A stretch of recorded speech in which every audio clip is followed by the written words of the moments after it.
No, I'm just gonna start with what you said. You've seen the future, David. David, it's great to see you. Hey, good to see you, Mark. How you doing? I'm doing well. I'm doing well. A little birdie has told me that you have seen the future, and the future is free. Care to elaborate? Awesome. Well, I was watching cable last night and saw a Walmart Plus ad.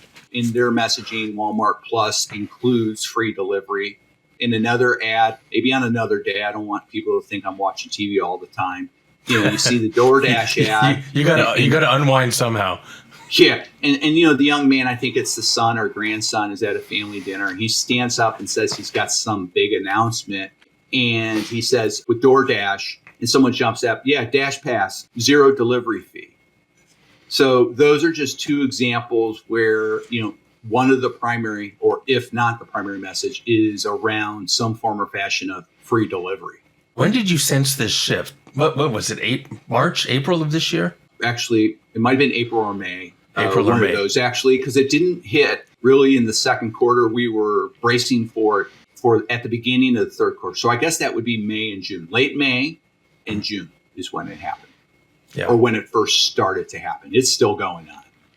And what's amazing is based on the third quarter market share report that, ostensibly this is what we're talking about. And we're not going to get into the numbers in any real detail because, our audience can download the report or, either ask you or ask me for a copy of it and read it for themselves. But I want to get more into the nuts and bolts and from a regional grocer's perspective, how are they supposed to keep navigating the currents and eddies in this crazy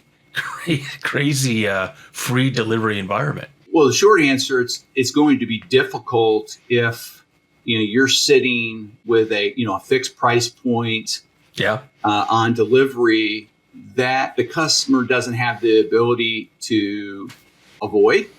Subscriptions are that mechanism for avoiding that explicit avoidable fee every time you use delivery. Obviously, there's a cost associated with the subscription. But once we have the subscription, we kind of forget about that sunk cost and instead focus on, let's make the most of it, right? So the fact that when they then go to check out and there's no longer that $7.99 or $8.99 or whatever it is confirming that they made a good choice, especially if they make 2 or more orders a month. And that's just on delivery because, we have to remember there are other benefits. So from a very simplistic standpoint, people have shifted to it in large part, not just because of subscriptions, but more importantly, the aggressive discounting and promotion of these discounted subscriptions, half off, 50, 80% off. We're seeing in so many places. Even right now, Target is doing half off its Target Circle 360. You can see that there's very broad, market action, especially in mass and with the providers today. So if you're a regional and you don't have a subscription and or you're not promoting that subscription with some discounts, you're just going to have a harder time competing. We haven't talked about it. There's definitely a psychological factor here. If you're a consumer, if you're paying, say, $99 for a year-long subscription, you may be paying to basically subsidize what the delivery companies are calling free. I agree completely. It's a form of gain sharing, at least from my standpoint, that, if you're an existing customer, let's just pick on Walmart or use Walmart, and I'm placing 1 order or 2 orders a month. At 2 orders, this offer comes in, and, my personal reaction is, oh, this is a no-brainer. It's just basic instant savings because I'm already past that threshold just using delivery as a simple comparison for the payback. But if I'm at 1 and I enjoy shopping with them, but I just don't really like that, this could motivate me to do that second order. But it's the discount, that discount. Everyone likes discounts. And if we need to remind people, that's why everyone's following Amazon's Prime Day, right? We got Circle Week, we got Walmart promoting. They're promoting for, one simple reason. That's what their primary competitor is doing. Everyone likes a good deal. So when you put a 50% discount on an annual subscription or an 80% discount on an annual subscription, it's just like Prime Day. And you're going to get people to bite. And that's what we're seeing. Now, the question is for the regionals, can you do something similar? And will your customers react in general in a similar way? I think the answer is yes. The real question is whether you have the subscription or membership program to leverage to trigger that change behavior. Because I think that's another thing that you're seeing, Mark, year over year. I mean, we've seen this resurgence of delivery versus last year for the third quarter. We've been talking about this for a couple months. That's right. And what you're really seeing here is a mechanism by which you can nudge customers to behave in a way that's beneficial to both you and them, right? That's the win-win. So again, I take that away, and pricing is one of the most effective mechanisms for nudging consumers. So we've talked about that with pickup fees and delivery fees before. You've noted that across the income households that we track, that they're still under pressure, even though incomes have grown and inflation has come down. Can you say a little more about that? From my perspective, listening to media, there's this narrative that incomes are rising faster than inflation. I'm going to move off of the overall inflation across all items and just fixate on food at home. Okay. Yep. Which in our composite of grocery-related spending is about 3/4 of that. But if you looked at the most recent data that was just released about a week or so ago, depending on when this recording is published, the Consumer Expenditure Survey for calendar year 23 shows that, yes, overall, household incomes rose at a faster rate than food at home inflation, kind of confirming that media narrative. However, when you break it down into or by income group, or in our case, the 4 income groups that we track and measure, every one of them, including the most affluent, saw food at home spending exceeding household income growth year over year. That is between 23 and 22. And why is that important is that it shows that, in fact, the top line narrative may be a little inaccurate. Now, again, it might have been based on previous data. This data was just released, but it does reinforce the pressures that households continue to be under financially, but also psychologically, that, gee, I just can't seem to get ahead of these prices, right?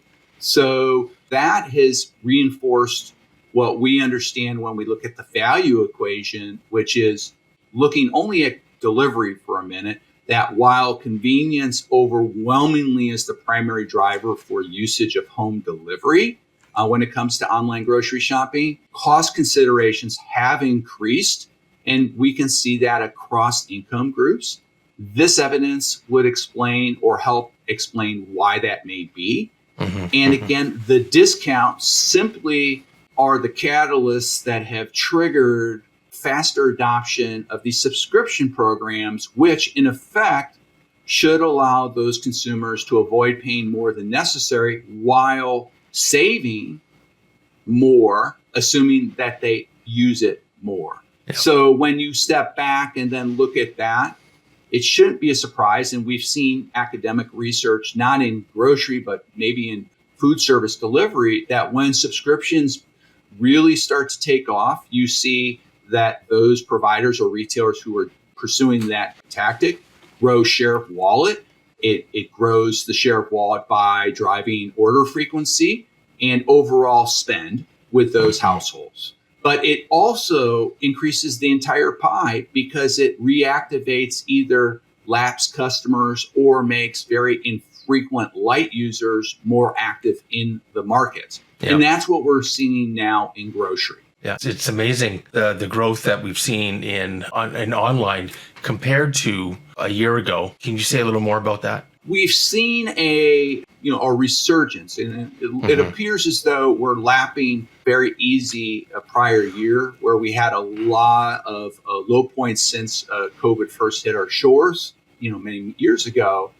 But what really has unlocked this demand is the 1-2 punch of the subscriptions. It's the fact that there are more subscriptions out there that are increasingly appealing to consumers based on how they value the shopping experience.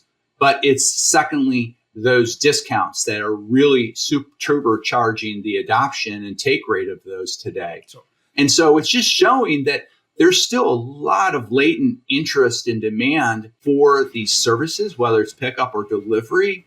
Just it has to have the right circumstances and variables that align with the way customers and households are looking at this type of service. Let's double click into that a little bit. Do you see an end in sight? Like what happens when the annual subscription comes up for renewal? Well, that's when the proof's in the pudding. So, we will have to wait now 3 to 4 more quarters, because this did start about a quarter ago, to see how that type of tactic impacts retention. Right now, we're seeing retention rates go up because of it. Well, the question is, once they come off, and we know retailers are mindful of that. They're asking the same question. So that's a great one, Mark. I think ultimately what people are going to be assuming is that if we deliver the type of experience that our customers expect, and it is deemed from our customers to be an acceptable alternative to however they were shopping before they made the switch, then we're going to keep them. If we don't, then we may lose them. I think it's kind of like moving a rock. That initial catalyst is so important to start the momentum going, because once you have the momentum going, it's much easier to accelerate or maintain. So I think a lot of it's just going to come down to, who they brought in and how well they're doing against those folks. If they're cherry pickers, then most likely, they'll milk it for all it's worth and then go to the next great thing that comes available. The question is whether there is a next better thing. Next better thing. I know my Amazon Prime keeps increasing. I know my Spotify account just got a price increase, second one in as many years. Netflix, the same thing. All these subscriptions will increase as you go forward. And at some point, you anticipate that there will be a pullback in consumer adoption of at least the grocery delivery subscription scheme. So my question is, and this is probably a little unfair, how sticky do you see this? Or is it just going to be constantly these one-upmanship in terms of adding more value? You talked about the streaming services, for example.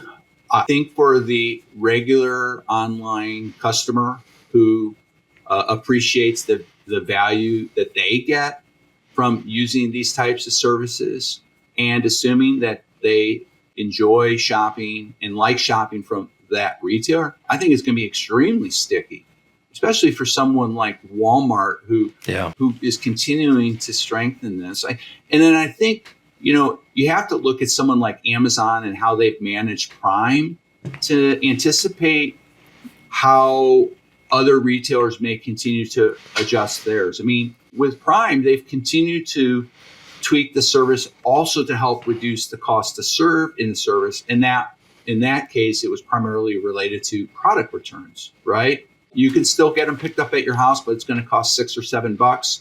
You can go to a local UPS like my wife does. It won't cost you anything because you're now doing the work. Or if there's an Amazon store closer, they will require you to go there without being charged.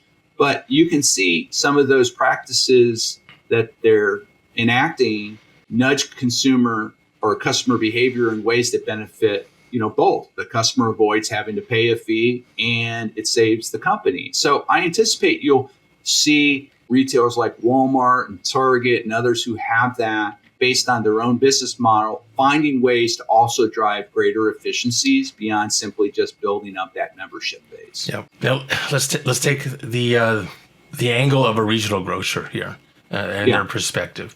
And we've talked about this before, but how does if you're a regional grocery executive listening to this conversation, is it just a waiting game to see how this plays out? Are there steps that their businesses can take today to better compete? They may not have the wherewithal to offer free delivery, but they can certainly play with pricing schemes around pickup. What are your thoughts there? I would start with manage what you can control. Most retailers manage or operate their first-party pickup services, although there are third-party networks that still offer pickup for those same retailers. I would be looking at pickup first as to, okay, it seems like all this activity is going on in delivery, and in large part it is, and for understandable reasons. So why don't we focus on something that they're not is one way to look at it. Now, keep in mind, pickup still is growing year over year, but it's not getting the same level of investment or financial supports that delivery is. So the fact that delivery now grew 4 times faster than pickup, but pickup still grew, isn't to say let's all focus on delivery. I think the strategic imperative is pickup for regionals. I think if you don't have a subscription program, one place to start is with pickup. If you also have delivery, you can combine that. But you want to nudge your customers in ways that make sense. And in this case, it may be we would prefer that the customers come to our store and pick up, because we can then leverage other strengths of ours that we may not be able to use as effectively with delivery. And I think if you look at Target today, Target is trying to compete more against Walmart, not so much on delivery, but rather on their drive up. In fact, if you look at returns for them, it could be returned through drive up. The expansion of getting Starbucks coffee delivered to your car while using drive up is another example. In most ways, if a retailer were to say, well, how do we compete against Walmart? I would suggest that they look at Target. Target is priced about 8% higher than Walmart. Grocers, the leading grocers on the price level, maybe 10 to 12%. So Target is more priced in line with regionals than they are with Walmart. And you can take a page out of what Target's trying to do, leveraging its drive-up service to create some compelling points of differentiation that will allow them to protect their customers and even drive more customers to their lot using that service. And Target does an exceptional job with that and really has a very strong emotional connection with many of its customers because of that. It's not the delivery, it's the drive up. You talk to any working parent who uses Target, and they won't say they like, they'll say they love that service because it just saves them so much time and aggravation. So I think regionals could look at what Target is doing as a case for how do you compete against Walmart, who is really showing no signs of letting up. And I'm not sure if any one retailer has the ability to really change their trajectory. And I love that. I love that, the notion of having subscriptions for pickup, augmenting the pickup experience. We've talked about regionals knowing their customers best and being able to tailor a service to meet the requirements or the needs of even the unrecognized needs of their customers is a really smart step to help compete in protecting their market shares, as more and more of it seems to be going to delivery services provided by the likes of Walmart.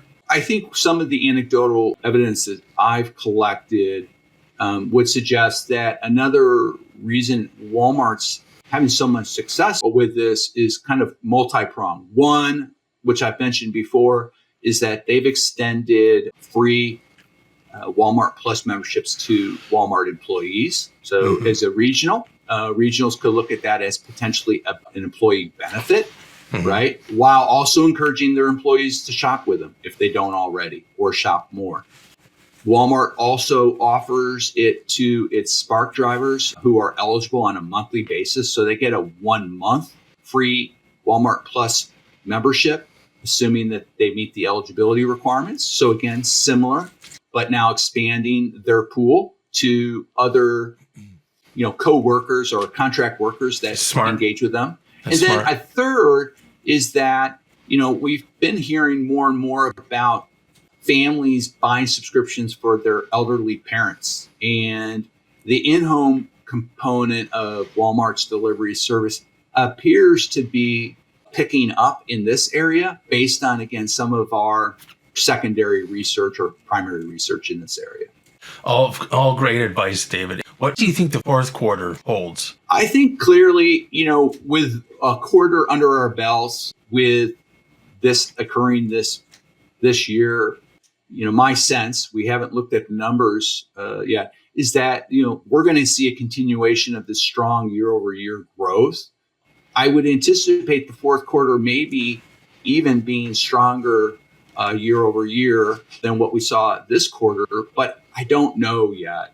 But it is appearing promising for eGrocery overall, although the unfortunate truth is it's really benefiting the big retailers. Yeah. Or two, right? Yeah. But those are the ones who are making these moves, and they're the ones who are mainly benefiting as a result of those moves. So, it argues that, stasis is not a sustainable strategy, and that if the competitors keep on evolving and enhancing and elevating their service and offering, you have to as well, or you're going to simply fall farther and farther behind. Couldn't agree more. David, it's been great talking to you about this. Really, really great advice for anyone who's concerned about their eGrocery shopping numbers. Looking forward to our next conversation. If a retailer would like to get in contact with you, what's the best way to do it? The best way would just be via email, david.bishop@brickmeetsclick.com. And I would be very open and happy to chat with retailers on the topic. Perfect. All right. Good to see you. Till next time. This is Mark Fairhurst with David Bishop signing off.